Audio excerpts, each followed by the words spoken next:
Welcome. The goal of this video is to explain how to search for collocations or clusters of vocabulary words.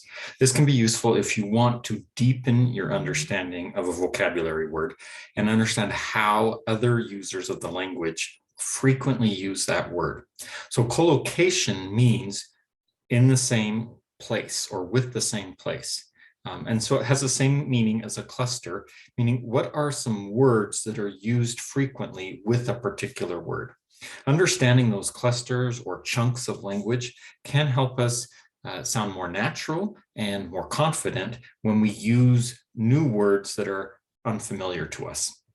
So I'm going to show a couple different websites that could help you locate collocations and clusters. This first one here is Wordreferencecom. You could possibly use a variety of different online dictionaries, but you just need to search for the part of the dictionary where they have maybe a heading called collocations or clusters. But let's go with this one. And let's go for a word. Isn't necessarily an academic word, but it's a word that came to mind. So we'll go with the word happiness. Okay. Now, when you use a dictionary, often they will give you the first thing is the pronunciation, and then you'll get the meanings. Okay. You might get word origin, some synonyms, even antonyms.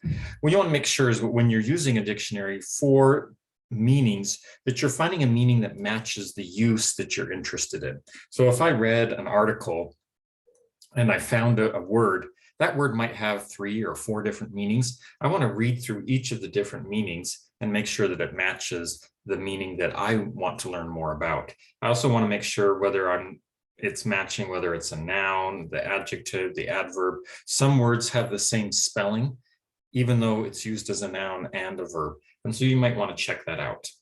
Okay. Then with this particular website, as you scroll down to the bottom, it will have a section called collocations. And so this will tell you, you might see words like true happiness, real happiness, genuine happiness, the greatest happiness in life, or your happiness is important to me. If I click on that, it will give additional collocations, okay, or these chunks or clusters of words, okay. Happiness comes in, or happiness consists of.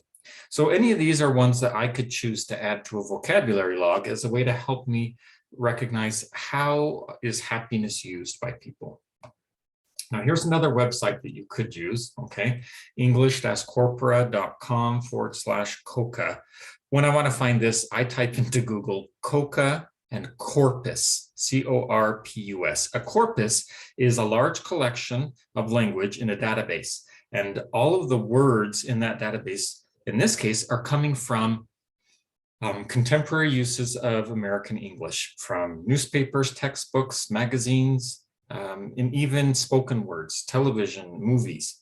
And all of these words are compiled into this database called a corpus. And then all the words are tagged or for their grammatical purpose. So we can search and see how are people using a particular word in all of these different uses of American English. Let me choose a word here, maybe a more academic word. How about research? And then along the top here, I want to go to the word function. Essentially using the COCA, or the Corpus of Contemporary American English, you can use it as a dictionary when you choose that word function. You type in your word, and then you want to get detailed information for the word. So when I do that, it's going to ask me to register because it knows that I've been searching a lot. I already have an account. You can make one. It's free. Okay. And it's just so that the researcher, it's actually a Utah researcher who's created this website, just knows how people are using the website. And so I just need to confirm that. Okay. Now I can go ahead and search for my word. All right. So we're going to see some similar things that we do see with a dictionary, right? We get our word part. It tells us that it also functions as a verb. So I could go and look more about the verb one. Here's synonyms. Okay. Here are the topics that we often see the word research used in. So lots of science and academic things. Here's a definition, a couple of them. This is something we don't usually see in a dictionary, but that's how the word is used across different genres or types of language.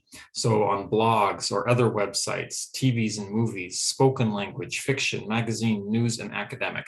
Not surprisingly, the word research is used more in academic language than in other sources. And that's why I chose it. I wanted an academic word. Okay. It also, you might see this with some words that you check, depending on how frequent they are, but this is how frequent the word is in English. And you can learn more about this list of most common words in English. What I'm interested in is heading down here to this section, which is the clusters.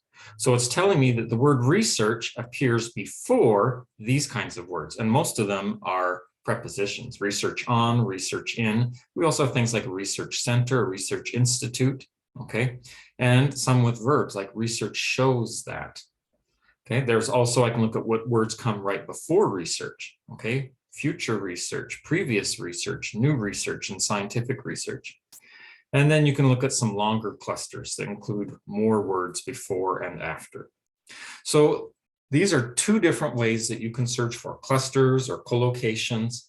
And collocations are words that we frequently see with the word. So the clusters show you exactly the words in order. This website also tells you some common collocates, okay? What kinds of nouns are used with research, what types of verbs are used, same with adjectives and adverbs. So I hope that these two websites have given you a better sense of what is a cluster or a collocate and how you can use free websites on the internet to help you better understand how those words that you're learning about are used and how to locate those collocations and clusters.